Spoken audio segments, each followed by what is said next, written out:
Our river was built under the Sahara, in Libya. The Great Man-Made River is exactly what it sounds like. It's the world's largest irrigation project. A network of pipes runs under the desert. They provide 70% of all fresh water in Libya. In 1953, prospectors were looking for oil. In southern Libya, they discovered vast deposits of fossil water underground. This water was collected between 38,000 and 14,000 years ago. Back then, the Saharan region enjoyed a temperate climate. Today, Libya is one of the driest countries on earth. Some regions haven't seen rain in decades. Even in the highlands, it only rains once every 5 years. Less than 5% of Libya receives enough rainfall for settled agriculture. Most of the water used to be supplied by coastal desalination plants. But this was an expensive and inefficient system. The water was too precious to be used for irrigation.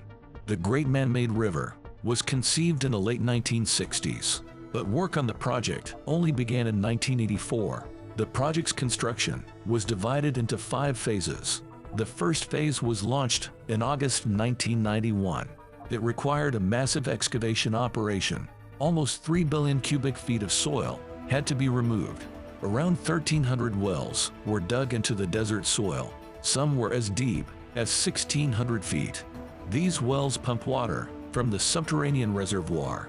The water is then distributed via the pipelines. Phase 1 used 250,000 sections of pipe.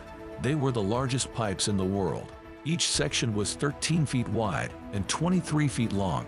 The pipe was made up of layers of steel, reinforced pre-stressed concrete.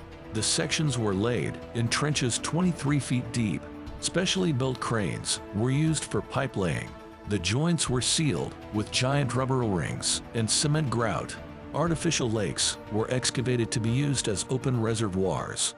They were lined with asphalt. The largest reservoir is more than 0.6 miles in diameter. It holds as much as 848 million cubic feet of water. The second phase of the GMRP delivered water to Tripoli in 1996.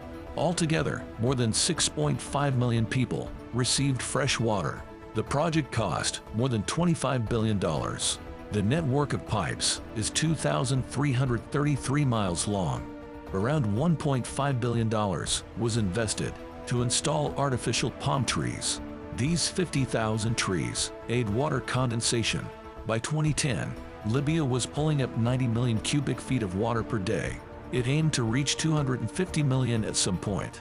That's like moving 2.5 million VW Beetles, more than 2,000 miles every day.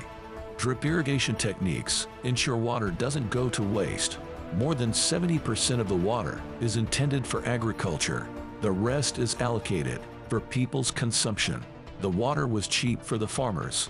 Libyan agriculture was expected to flourish, but the civil war destroyed a chunk of the system.